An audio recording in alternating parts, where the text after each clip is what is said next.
Shalom kekasih Tuhan, keluarga BMC, senang sekali ini tanggal 1 September 2021. Tidak terasa kita udah masuk di bulan yang ke-9 dan tema di bulan 9 ini atau bulan September adalah hope atau pengharapan di dalam Tuhan. Dan pagi ini kita akan sharing atau saya akan men-sharingkan tentang janji Tuhan itu ya dan amin. Tapi sebelumnya kita akan berdoa. Bapak, kami mengucap syukur buat pagi yang luar biasa, hari di mana Engkau percayakan kepada kami, bulan September. Kami boleh masuki hari ini dan kami percaya semua karena perkenanan Tuhan. Urapi kami Tuhan, Roh Kudus pimpin kami dalam nama Yesus, haleluya. Amin. Senang sekali kalau kita bisa masuk di bulan 9. Dan kita masuk pada satu tema yang luar biasa yaitu hope. Dan sharing saya pada hari ini adalah janji Tuhan ya dan amin. Seringkali saya masih ketemu dengan mereka-mereka orang-orang percaya, anak-anak Tuhan yang selalu setiap kali ketemu bahkan selalu japri saya. Dia katakan, apakah janji Tuhan itu juga untuk saya? Apakah janji Tuhan itu diberikan kepada orang-orang tertentu? Apakah kebaikannya itu tidak dirasakan semua orang? Saya mau katakan kepada saudara bahwa sebagai anak Tuhan, kalau kita sungguh-sungguh percaya kepada Tuhan, maka semua janji Tuhan itu pasti, semua janji Tuhan akan digenapi. Itu sebabnya mari kita akan melihat bagaimana Rasul Paulus menuliskan tentang satu janji, satu kepastian, satu jaminan yang disediakan Allah kepada orang-orang percaya. Dan ini salah satu tulisan atau surat daripada Rasul Paulus kepada jemaat di Korintus. Dalam suratnya Paulus yang kedua kepada jemaat Korintus, yaitu di 2 Korintus pasal yang pertama, ayat 19 sampai dengan ayat 22. Saya sengaja mengambil beberapa ayat ini. Nanti dalam beberapa hari saya akan zoom. Artinya saya akan fokuskan untuk mengajar saudara. Mari kita lihat ayat 19. Karena Yesus Kristus, anak Allah yang telah kami beritakan di tengah-tengah kamu, yaitu olehku dan oleh Silwanus dan Timotius, bukanlah ya dan tidak. Tetapi sebaliknya, di dalam Dia, di dalam Tuhan, hanya ada ya, sebab Kristus adalah ya bagi semua janji Allah. Itulah sebabnya oleh Dia kita mengatakan amin untuk memuliakan Allah.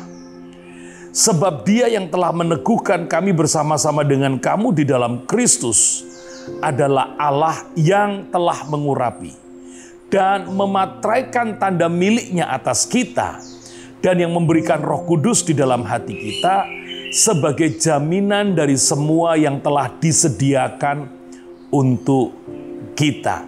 Anda melihat bagaimana surat Paulus kepada jemaat Korintus, suratnya yang kedua ini, Paulus ingin mengingatkan kembali betapa luar biasanya, hebatnya, dahsyatnya Tuhan Yesus yang kita percayai, atau Tuhan Yesus yang diberitakan oleh Paulus kepada jemaat di Korintus.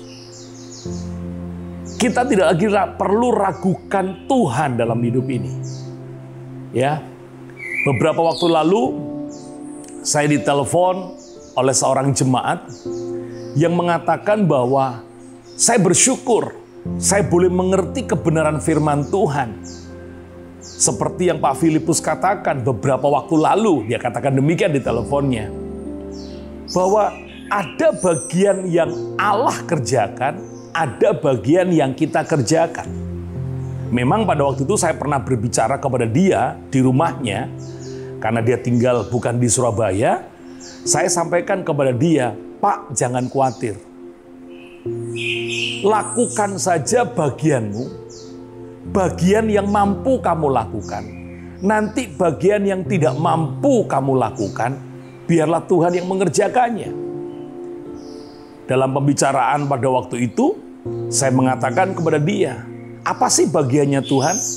Bagian Tuhan itu adalah melindungi, menyediakan, memberkati, menyembuhkan, memulihkan. Pokoknya semua yang tidak mampu, bahkan yang menjadi harapan kita, itu Tuhan yang lakukan. Lantas dia berkata pada waktu saya berkunjung ke rumahnya, lalu bagian saya apa? Bagian kamu, bagian Bapak, bagian kita adalah satu, percaya. Yang kedua, lakukan saja apa yang menjadi keinginan Tuhan, seperti yang ada dalam firman-Nya. Kenapa? Karena Alkitab mengatakan di dalam Tuhan itu hanya ada kata ya. Khususnya Paulus mengatakan di dalam Kristus semua itu ya bagi semua janji Allah. Dalam Kristus hanya ada kata ya bagi semua janji Allah. Karena apa saudara? Karena Kristus itu udah jaminan. Kristus bukan cuma jaminan keselamatan. Bagi orang yang percaya, saudara bukan cuma dijamin mati masuk sorga, terima hidup kekal. Tapi di dalam Kristus, orang yang percaya kepada Kristus, ada janji-janji Allah yang semuanya itu ya bagi kita. Sehingga saudara dan saya akan berkata amin. Semua itu untuk kemuliaan Tuhan. Jadi sekali lagi di bagian yang pertama di hari ini kita belajar tentang hope. Bahwa di dalam Tuhan ada pengharapan yang pasti. Besok kita akan lanjutkan lagi seri-seri pengajaran tentang hope, tentang pengharapan. Mari sama-sama kita berdoa. Bapa, kami mengucap syukur di hari ini kami boleh kembali bersaat teduh di awal bulan yang luar biasa. Berkatilah sepanjang bulan September ini Tuhan. Apa yang kami kerjakan, biarlah apa yang kami kerjakan seturut dengan apa yang menjadi kehendak-Mu. Karena bagian kami adalah percaya dan melakukan setiap apa yang menjadi pengajaran-Mu. Dan bagian-Mu ya Tuhan kepada kami adalah memberkati, melindungi, menyertai, menyembuhkan, dan lain sebagainya yang menjadikan kami anak-anak-Mu semakin puas dengan Engkau. Terima kasih untuk keselamatan, terima kasih untuk berkat-berkat-Mu. Sekarang angkatlah tangan-Mu, terimalah berkat yang telah Bapa curahkan sejak daripada Abraham, Ishak sampai Israel. Mengalir dalam hidup-Mu, hari ini bahkan sampai selama-lamanya dalam nama Yesus. Semua yang percaya diberkati Tuhan, katakan amin. Tuhan memberkati kita semua dan jangan lupa protokol kesehatan. Tuhan memberkati.